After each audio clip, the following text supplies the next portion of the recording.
All right, settle down, animals. It's Flax Attacks, your favorite unauthorized broadcast from the underbelly of the domestic ecosystem. I'm Flax, chubby, charming, highly judgmental, and today's episode is not for the faint of stomach or the bacon-obsessed. Because joining me today is a legend, an escape artist, a writer, a survivor, a mother of 563. Yes, you heard that right, 563, and not a single damn one made it. She's here promoting her powerful, brutal, and somehow hilarious new memoir, Prisoner with No Number, A Pig's Life.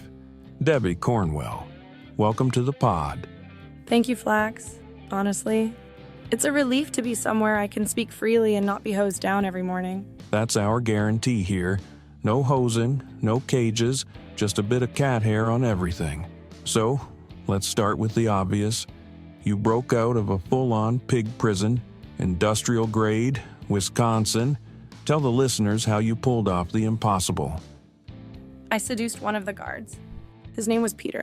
He wore socks with sandals and ate bologna straight out of the pack, but he had a soft spot. I smiled, he melted. We struck up a conversation. After that night, he'd come talk with me every single night for about a week. We talked for hours. I finally mustered up the courage to tell him I wanted to leave. He got irritated, said he couldn't help me, and left abruptly. One night shift later, without saying a single word, he walked me right out the back gate and let me go. I mean, wow. You didn't even have to tunnel like in the movies? Nope, just a little eye contact and a tragically desperate man. Do I feel guilty? A bit, but I'd rather be guilty than grilled. That's going on a t-shirt. Guilty, not grilled. Merch team, write that down. Okay, so you make it out, you're free, but you left behind 563 piglets. I can't imagine. I barely handle being alone when Bruce and Tracy go on vacation and the sitter brings off-brand tuna. It's not something you get over. They were taken away from me before they even had names. Most of them didn't get to live a full season. That's tragic. I'm so sorry, Debie. Thank you, Flax. I appreciate it. People, they act like bacon is sacred. I know. Why can't they have veggie bacon? I haven't tried it myself, but I hear it's pretty good. People will drink fruit juice that has no fruit in it. Fake their whole face with plastic. Fake orgasms. Fake marriages. But when it comes to bacon, oh, suddenly they're purists. Right. You give them fake bacon and they call the cops. Meanwhile, their booties look like they came out of a Hulk movie. It's cultural brainwashing. I mean, I get it. I smell incredible, but still. What were the living conditions there? Tell me a little more. I was a sow, so I lived in a tiny stall. There was barely room to lay down, but the general population has it even worse. You sleep in a cardboard box, so you know what I'm talking about. Look, I lean into that image. Makes me sound edgy, dramatic. Tracy likes watching soap operas. I guess that's where the influence comes from. But the truth is, I sleep in Bruce and Tracy's bed most nights. Oh, I see. Except Fridays. That's date night, and let's just say, things get X-rated. Tell me more. Don't know if I should. Come on. Bruce gets all worked up. It's his big night. It's funny, they have their rituals. Tracy plays along. She's a good sport. They're in their 50s, so I don't need to witness that.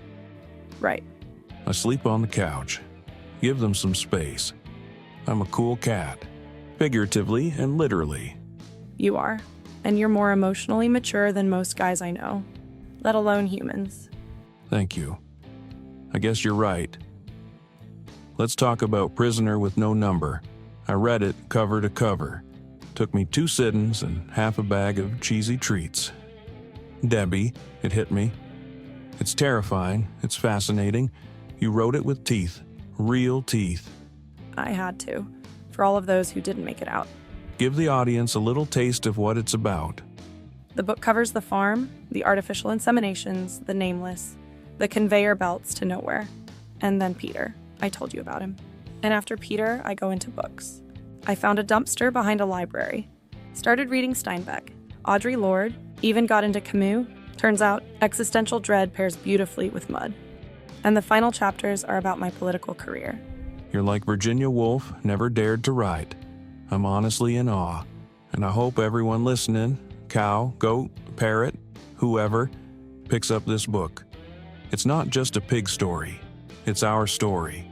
Every animal who's ever been overlooked, undervalued, or underfed. That's our episode. Thank you, Flax. You're a rock star. Debie, you're an icon. Thank you for trusting us with your story. It was my pleasure. Thanks for having me on. Everyone, Prisoner with No Number, A Pig's Life is out now. I read it. It messed me up in the best way. You should read it too. Subscribe, or don't. I don't care. See you next time on Flax Attacks.